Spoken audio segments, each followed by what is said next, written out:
Eu compartilhei hoje pela manhã uma palavra com a igreja sobre a identidade cristã, né? A mensagem já é. E agora à noite eu quero ainda trabalhar com você, compartilhar com você sobre a sua real identidade em Cristo.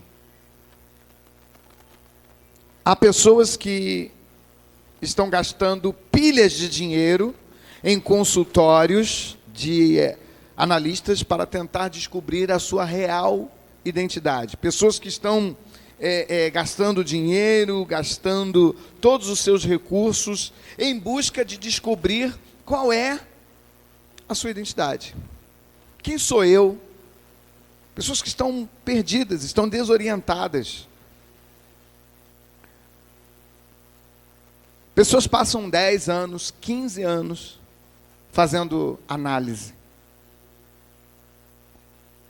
E depois desse tempo todo de fazer terapia, você encontra essa pessoa e pergunta assim: você já se encontrou? E a resposta é sim, quer dizer, não, quer dizer, melhorei bastante. Mas geralmente a pessoa não consegue descobrir. Um dia desses eu estava assistindo um programa de uma reportagem num canal de TV a cabo, e a repórter contava que decidiu ir à Índia para tentar entender o porquê que tantas pessoas vão para a Índia para passar ali alguns dias, algumas semanas, algumas passam até meses e anos na Índia para tentar encontrar-se consigo mesma, tentar descobrir a sua identidade espiritual. A repórter gastou várias semanas ali. E quando ela voltou, ela falou: realmente eu voltei mais confusa do que fui. Eu nunca vi tantos deuses, tantos templos e tantas religiões como na Índia. Ela falou: até o trânsito lá é confuso. Não tem mão, não tem contramão. E aquele trânsito parece ser um espelho da confusão espiritual que eu encontrei por lá. Então, na verdade, esse trânsito reflete a confusão espiritual do povo que lá vive. É preciso entender que nós só vamos encontrar a nossa identidade em Cristo. Você não vai encontrar a sua identidade em outro lugar, com outra pessoa. Você pode dizer assim, ou alguém pode dizer para você: olha, eu não sou uma pessoa religiosa, eu não sou evangélico, eu nem combino com essas histórias da Bíblia, mas uma verdade é preciso que essas pessoas entendam. É que não há outro caminho para que a pessoa possa se autoconhecer, senão ela descobrir que a sua real identidade está expressa na palavra de Deus. O ser humano tem identidade, e a sua identidade está alinhada com a de Cristo. Simplesmente porque quando Deus nos fez, Ele nos fez à imagem e à sua semelhança. Nós somos espíritos, assim como Deus é espírito. E aqui é que eu queria que você entendesse um pouco disso. Nós somos seres espirituais. Você pode repetir isso? Eu sou um ser espiritual. Então a gente fala de espírito como se nós fôssemos alguma coisa diferente. Mas na verdade nós somos espírito. Nós somos espírito. Assim como Deus é espírito. Ele mesmo disse: Deus é espírito e importa que os seus adoradores o adorem em espírito e em verdade. Mas espírito todos nós somos, porque recebemos de Deus o fôlego. Então nós somos espíritos. O problema do ser humano é que ele desconhece isso. E ele pensa que tem um espírito. Quantos aqui tem um espírito? E sabe que tem um espírito? É essa aí a questão. Essa é a grande diferença. Você não tem um espírito. Você não tem um espírito. Você é um espírito. Você é um espírito que tem uma alma e habita num corpo. Você é um espírito que tem uma alma. O que é alma? Alma é consciência. A alma é a consciência. A alma é a identidade do teu espírito. E você habita num corpo. O corpo é só uma carcaça. O corpo é só uma ferramenta através da qual você pode ter contato com o mundo físico. Olha que eu estou invertendo a coisa. Você está entendendo? Eu estou invertendo. Normalmente nós achamos que nós somos carne, matéria, e que o nosso espírito é a ferramenta para termos contato com o mundo espiritual. Eu estou dizendo para você que é exatamente o contrário. Nós somos seres espirituais e habitamos num corpo que é a ferramenta pela qual nós podemos ter contato com o mundo físico. Porque sem esse corpo, acabou o nosso contato com o mundo físico. Ok? Mas espiritual todos nós somos. E é aí que entra exatamente a nossa questão.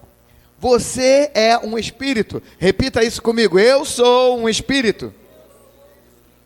1 Tessalonicenses 5, 23. 1 Tessalonicenses 5, 23.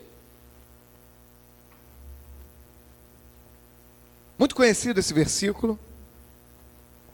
Que o próprio Deus da paz os santifique inteiramente.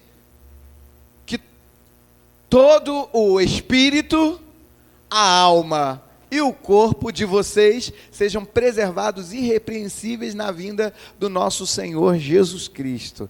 Veja que, olha a sequência, não veio corpo, alma e espírito, mas espírito, alma e corpo. Então a prioridade da nossa vida é o espírito. Segundo, a nossa. E terceiro, o nosso corpo.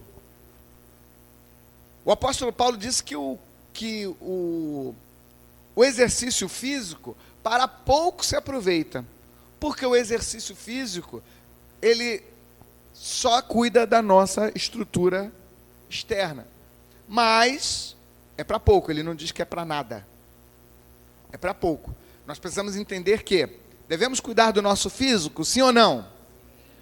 Até porque se não cuidarmos, estamos sendo o quê?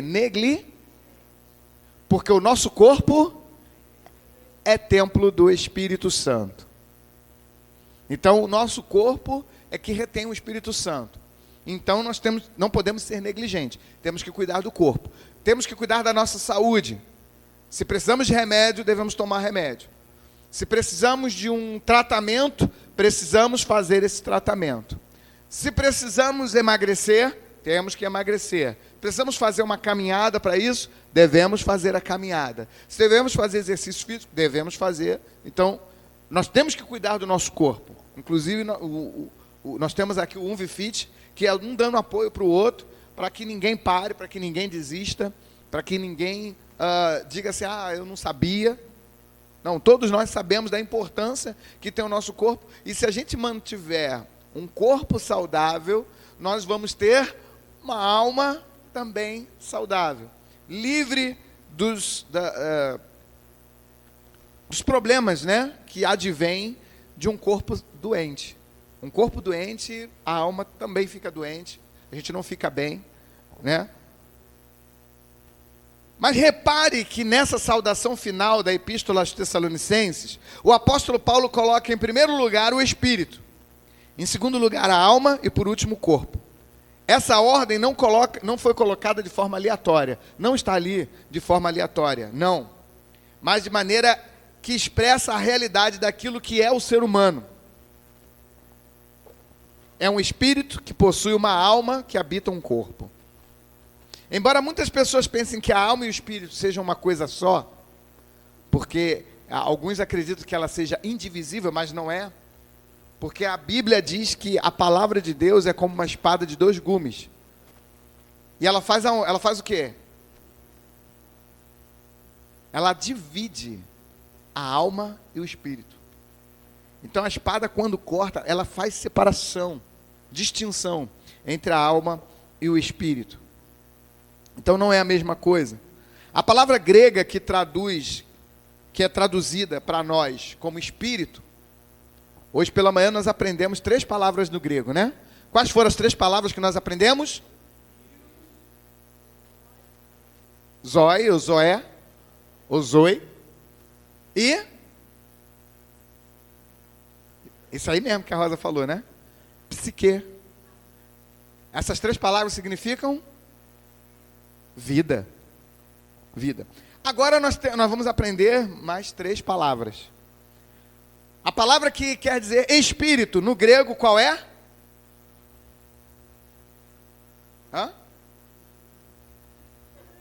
Pneuma. Pneuma, né? Pneuma significa espírito. Alma, qual a palavra que significa alma? Quer dizer também vida. Qual é a palavra que entra ali? Que o vosso espírito... Psique. Psique. Alma é psique. Tá? Então, é a nossa vida psicológica, a vida inteligente, é o nosso raciocínio. É onde habita o nosso raciocínio, as nossas emoções, as nossas vontades, os nossos desejos e a nossa imaginação. Tudo reside na pneuma. Perdão, na psique, na alma. Na alma, pneuma é espírito. E, por último, nós temos a palavra corpo, que no grego é chamada de soma. A palavra soma significa corpo. Então, a psique, ou seja, a alma, é a sede da inteligência, dos pensamentos, das emoções, dos sentimentos, da imaginação. Tudo está na mente. Portanto, essa é a área em que a alma é a referência. O espírito é que possui a alma, e não a alma que possui um espírito.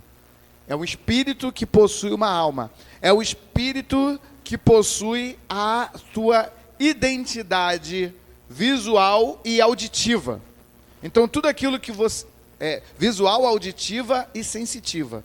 Tudo que você sente, tudo que você vê, ou tudo que você ouve, estabelece quem é você. Né? Estabelece quem é você.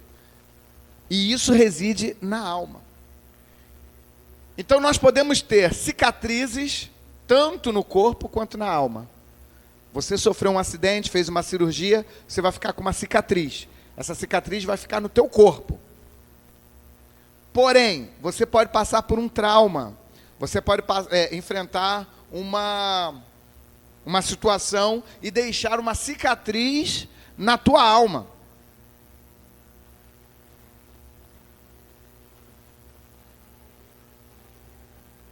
O corpo é só uma casca, um revestimento. O corpo nada mais é do que a porção material que nos permite, como eu disse, permite ao espírito, que é imaterial, se expressar nesse mundo. Você realmente, de fato, é um espírito. Esse espírito é a sua nova identidade. Então, nós precisamos entender isso. Por que nós valorizamos tanto o material, quando, na verdade, nós somos seres espirituais? Vamos valorizar menos o que é material e valorizar mais o que é espiritual, para que nós possamos entender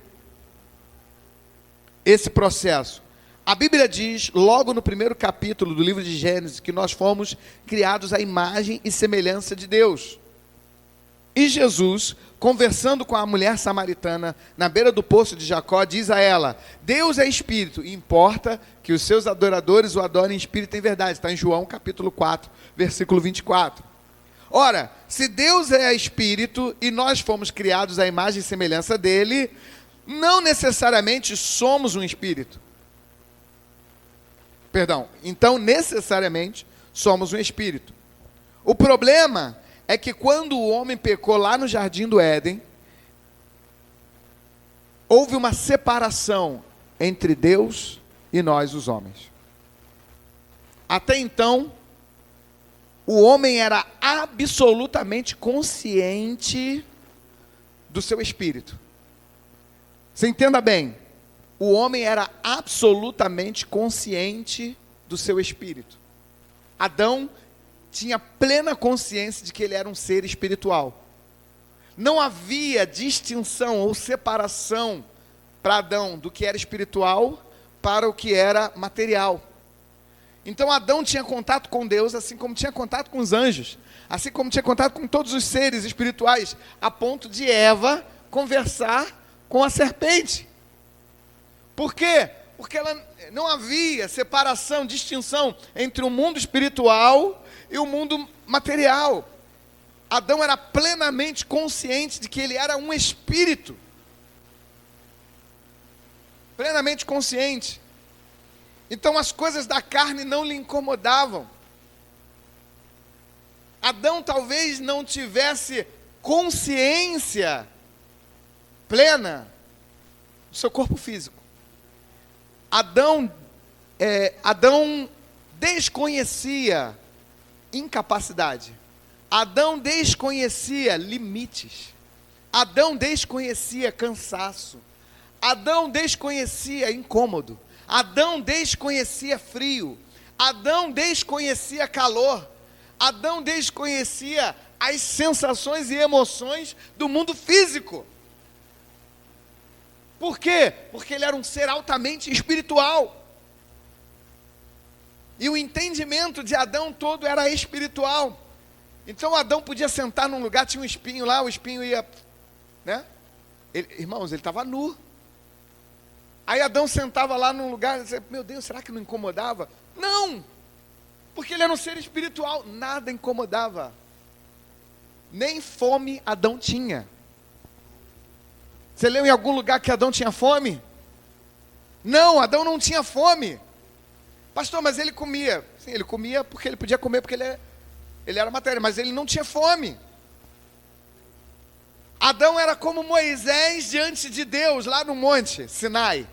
40 dias e 40 noites, Moisés lá, conversando com Deus, nem pensou em comida. Não, sabe, para ele era indiferente. Parar para comer, não, ele estava diante de Deus. Então Moisés estava quase que entrando numa dimensão diferente, na dimensão que Adão esteve. Você está conseguindo entender? Está conseguindo captar? Então essa era a dimensão que Adão vivia. Adão vivia em espírito. E a carne dele não se consumia. Porque ela não deteriorava, porque não havia pecado.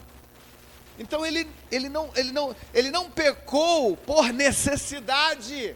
É isso que eu quero que você entenda. Ele estava com fome. Eva estava lá com fome, andando.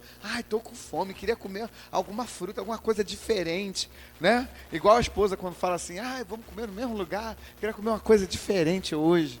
Não foi isso que aconteceu com Eva. Eva estava lá andando, sem necessidade alguma, porque não havia necessidade. Adão e Eva desconheciam uma coisa chamada ansiedade, que é o mal do século. A ansiedade tem tomado conta de todo mundo.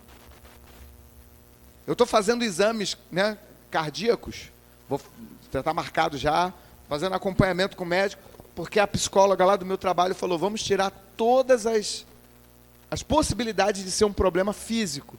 Ela falou, tudo que você está me falando, que você sentiu aqui no ano novo, ela falou, tudo me indica que é ansiedade. Ela falou, mas vamos fazer os testes físicos primeiro, e depois a gente vai ver. Falou tudo? Aí eu falei, pô, mas eu senti que eu ia morrer. Ela falou, não, e mata.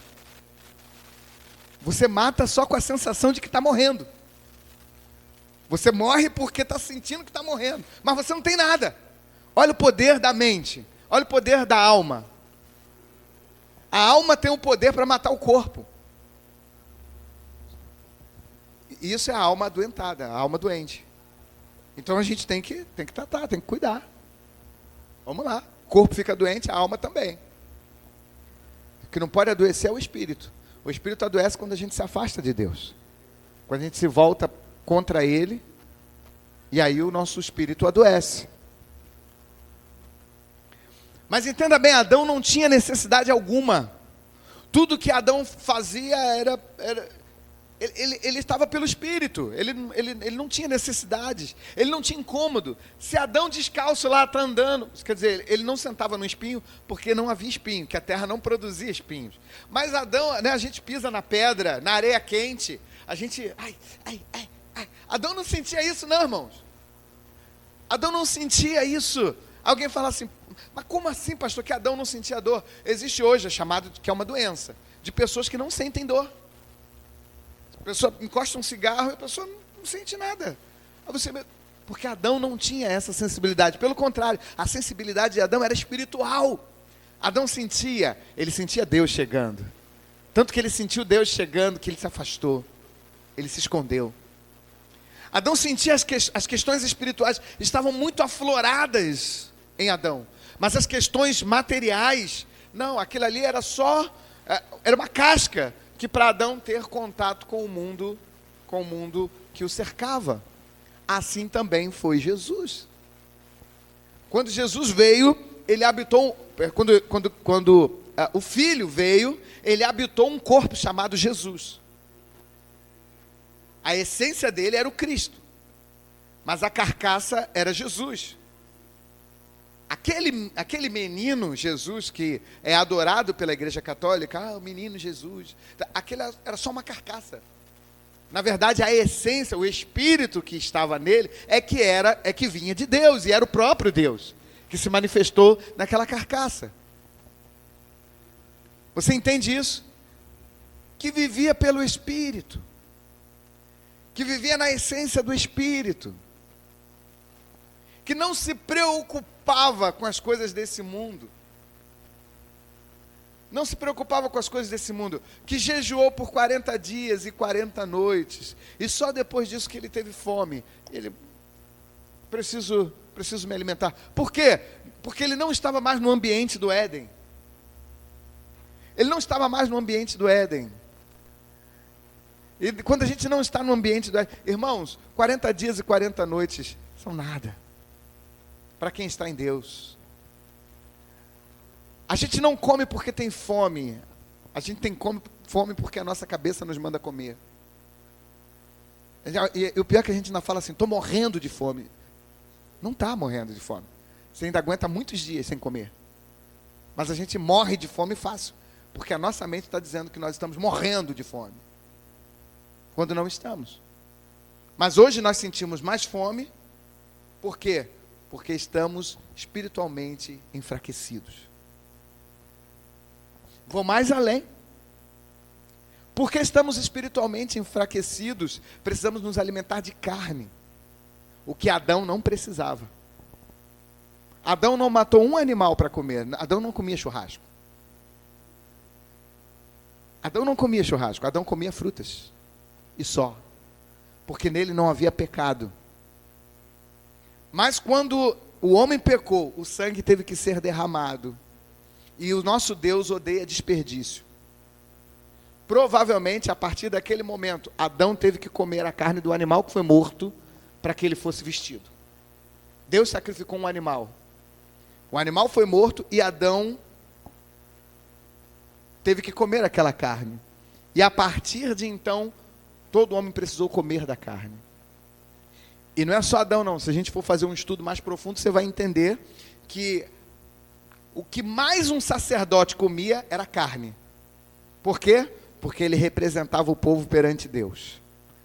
Ele representava o pecado de todo o povo. Ele fazia sacrifício pelo pecado de todo o povo perante Deus, e ele tinha que comer carne. Irmãos, quem não come carne é espiritualmente mais fraco. Mas isso aí é um outro estudo. Isso é uma outra situação. No momento em que Adão pecou, a Bíblia diz que o homem perdeu a glória de Deus. Percebeu, aí ele começou a perceber o seu mundo físico. Ele percebeu que estava nu. Ele só percebeu que estava nu quando pecou. Ele não percebia, por quê? Porque ele não percebia o mundo físico. Ele não tinha essa percepção do mundo físico. E aí o Senhor disse, olha, por causa disso, a terra vai produzir cardos e abrolhos, vai produzir espinhos que vão te ferir, você vai sentir. Porque Adão não sentia. Adão não sentia dor. Adão estava numa... Irmãos, era uma outra esfera, era uma outra dimensão. Você sabe o que é isso? Algo material, mas que não sentia dor? Que isso? Era assim. Mas quando ele pecou esse contato com a glória de Deus, quando ele perdeu esse contato com o próprio Deus, ele percebeu que estava nu. Ou seja, quando houve uma desconexão do homem com Deus, em função do pecado, a primeira coisa que ele viu foi a carne desnuda. Até então, o que o revestia era a própria glória de Deus. Ele era revestido da glória. E quando a gente é revestido da glória, não tem tempo, não há dor, não há sensações, não há emoções, há somente a glória de Deus. A glória de Deus. Tanto que quando nós estamos num culto, onde a glória de Deus toma o ambiente, e é diferente, Deus está presente em todo o tempo, mas nem sempre a glória dele, ela se manifesta. Mas quando ela se manifesta, o tempo passa e a gente não percebe. A gente não tem fome, a gente não tem sede, a gente não tem sono. A gente não levanta para ir beber uma água, lavar o rosto, vou jogar água no rosto. Não, por quê? Porque você está na presença de Deus. E só o que importa é Ele. E você entende que está ali por Ele. E você não se cansa, não cessa de declarar que Ele é santo, santo, santo. Uma coisa é nós nos forçarmos a dizer que Ele é santo, santo, santo. Outra coisa é fluir de dentro de nós. Santo, santo, santo. Há uma diferença enorme. E isso acontece quando a glória de Deus se manifesta através em nossas vidas. E assim era a vida de Adão. Meu Deus. Meu Deus. A gente fala assim, meu Deus, por que Adão fez isso? Tinha que ser eu. Se fosse você, ia fazer a mesma coisa. Talvez pior. Porque cada um tem o seu pecado. Cada um vive o seu desafio. A diferença é que Adão tinha um desafio que ele realmente desconhecia. Porque a Bíblia diz que Eva comeu do fruto. Foi lá, a serpente conversou com ela e tal. E ela deu a Adão. E Adão simplesmente pegou e comeu. Ele não precisava comer, ele não tinha fome, ele não tinha desejo de comer, não existia isso. Ele desobedeceu deliberadamente, espontaneamente. Adão foi lá e comeu. Simples assim. Simples assim. Quando você fala com uma criança, não mexe aí. Não mexe aí. Aí a criança olha para você e faz assim. E ela faz assim. E você olha, aí a criança para. Aí você distrai um pouquinho, olha para o lado, ela vai lá e faz assim. Só para dizer, eu toquei, eu fiz. Aqui, ó, eu botei a mão. Quem é que ensina a criança a fazer isso? Ninguém. Sabe o que é isso? É o pecado natural. Está ali. Sementinha de Adão. Ah, mas a criança é inocente, não tem pecado. Quem disse? Está dentro dela. Ninguém ensina um filho a desobedecer. Ele já nasce desobediente. Você tem que ensinar a obedecer. Porque desobedecer já está na natureza humana. Já pronta. E aí você, meu Deus do céu. Né? Você bota a criança aqui, você vira, quando olha, já... Aí você não faz isso e tem que ensinar a não fazer o errado e fazer o certo. Porque o errado a criança já nasce fazendo. Está dentro dela, é natural. Porque houve um defeito, e esse defeito é congênito. Está no gene humano. Então, todo filho de ser humano vai vir com esse defeito. O defeito da desobediência. Você tem que falar 50 vezes a mesma coisa. Antes não havia necessidade disso. Deus disse para Adão uma vez só: não coma da árvore da ciência do bem e do mal, que no dia que dela comer, certamente morrerás. Acabou, foi dito, eu não preciso falar mais. Beleza. Era simples, era só Adão manter o que foi dito para ele e perfeito. Simples assim. Mas não. Adão foi lá e falou: ih, você comeu? Não morreu? Daqui.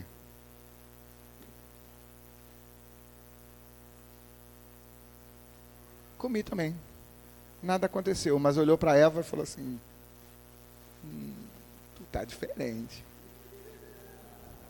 Porque quando ele olhava para Eva, ele via a manifestação da glória do próprio Deus. Agora ele olhou para Eva e falou assim: que isso, rapaz? Que é isso? O que eu estou vendo aqui? Meu Deus do céu. E Eva olhou para ele e falou assim: não é? Eu já estava vendo antes, eu queria que você visse também. E ele: que é isso? Meu Deus. E ele falou: nós estamos nus. Gente, ninguém disse para ele. Aí Deus falou assim: quem foi que disse para vocês que vocês estavam nus? Quem disse? Adão: não, é porque, né, eu olhei ela assim. Eu olhei ela não com os olhos espirituais. Eu olhei para ela com olhos carnais. A carnalidade entrou. Foi a segunda olhada. A segunda olhada é sempre a do pecado. Você olhou, viu, né? Tá vindo uma varoa. Tá, você olhou, não olha mais, irmão. Fica durinho, não olha. Se você der a segunda olhada é a do pecado. Você vai olhar para analisar, não analise. A mesma coisa o varão também. O varão está passando, a varoa olhou, falou assim: passa lá, durinha, reta.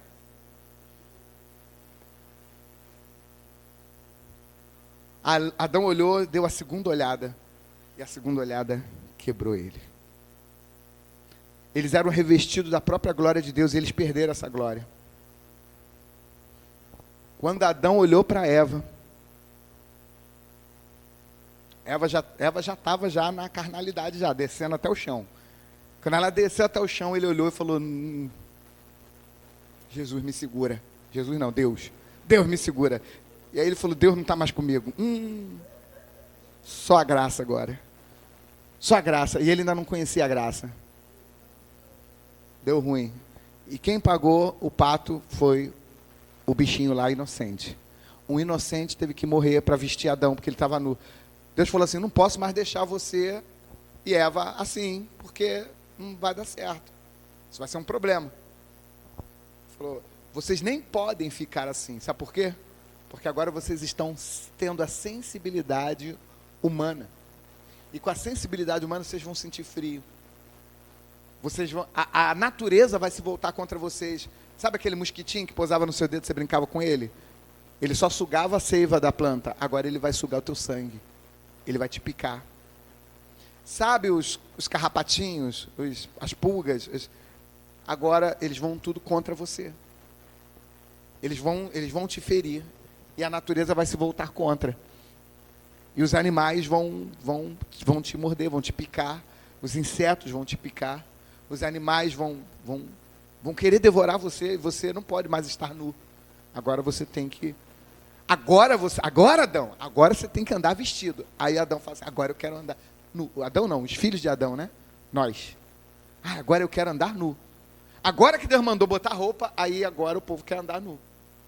Quando podia andar nu, fizeram de tudo para ter que botar roupa. Agora que tem que botar roupa, querem andar nu. Esse é o ser humano. A partir daí, ele ficou mais consciente do seu corpo físico do que do seu corpo espiritual. Ele, inclusive, perdeu a percepção espiritual. Não conseguiu mais perceber as coisas espirituais. Só percebia o físico. É como se tivesse cortado mesmo aquela ligação que tinha espiritual.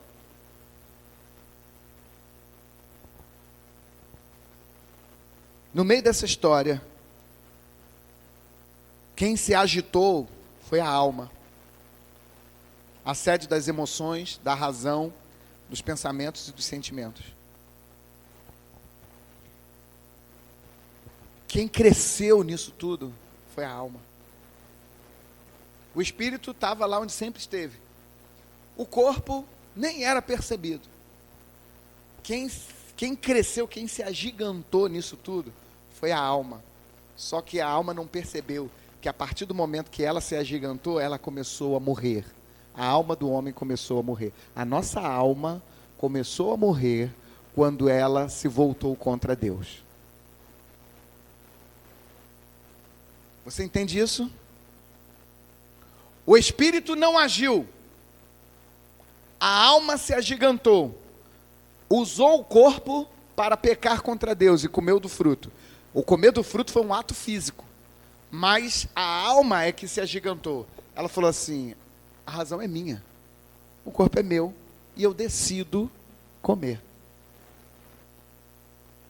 Adão não pecou porque foi seduzido, envolvido, ele foi, ele tinha tendência, porque Adão não tinha tendência para o pecado, irmão.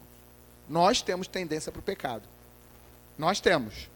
Todos nós aqui, cada um de vocês. Vocês têm uma tendência para um pecado. Qual eu não sei, você sabe. Uns é a gula, outros é a bebedice.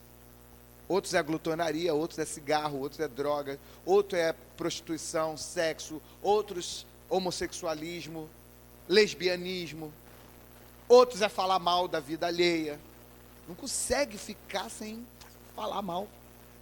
Então tem uma tendência, e aquela tendência é forte em você.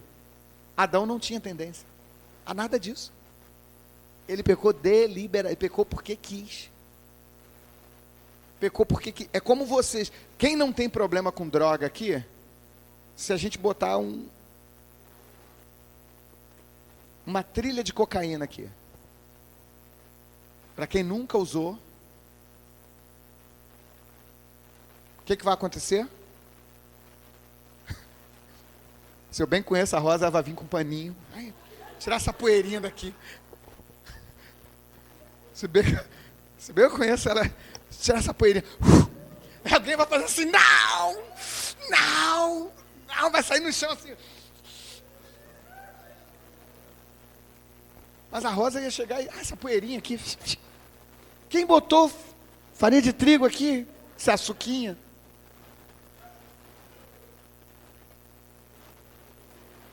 Para quem nunca usou droga, era igual a Adão. Era igual a Adão. Para quem nunca usou droga, o fruto era igual para Adão. Ou seja, ele não precisava, não tinha a menor vontade. Não tinha a menor vontade. Você entende isso? Para uma criança de 3 anos, ela não entende o sexo. Então ela não vai ser tentada no sexo. O pecado de uma criança nunca vai ser o sexo, porque ela não entende, ela ainda não percebeu o seu corpo. Olha aí, a criança está num estágio onde ela ainda não percebeu o seu corpo. Agora, à medida que você vai percebendo o seu corpo, você vai entrando cada vez mais no mundo material. Então esse é o grande conflito, é a grande história que nós vivemos. Quanto mais percebemos o nosso corpo físico e as coisas que estão à sua volta, menos, percebemos o mundo espiritual. A nossa alma não pode se agigantar. A nossa alma precisa ser diminuída.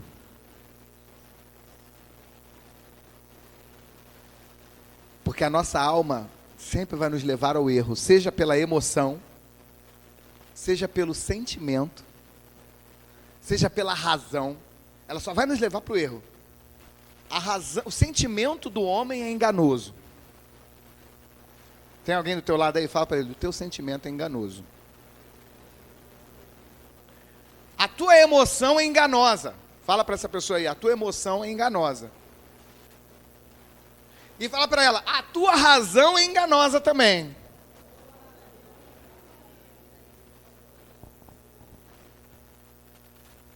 Irmãos, só engano. Seja pela razão, seja pela emoção, seja pelo sentimento, seja pela nossa imaginação. E tudo isso adoece a nossa própria alma. Por exemplo, a ansiedade, ela vem por causa da imaginação. Você começa a imaginar coisas. Você imagina, as pessoas imaginam que vai sair, alguma coisa vai acontecer, e aí ela não vai. É o início da depressão. Ela imagina que está doente, imagina que está passando mal, começa a passar mal. Ela tem uma sensação de que está passando mal. Ela tem a sensação de que está doente. É enganoso. A maioria das enfermidades que temos, dos problemas que temos, são doenças psicossomáticas. Está aqui, ó. Aí quando Jesus diz para você, tu estás curado. Aí você recebe a cura e você fica bem. Por isso eu profetizo nessa noite de ceia. Ao tomar o cálice, receba a cura do Senhor.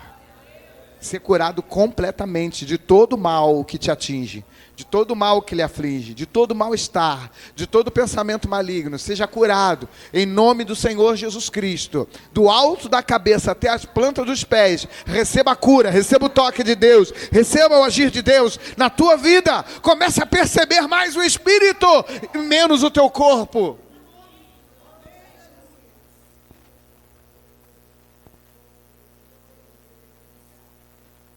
Assim o homem passou a viver por aquilo que ele vê, por aquilo que ele sente, por aquilo que ele conclui das circunstâncias, e passou a viver menos daquilo que Deus lhe revela.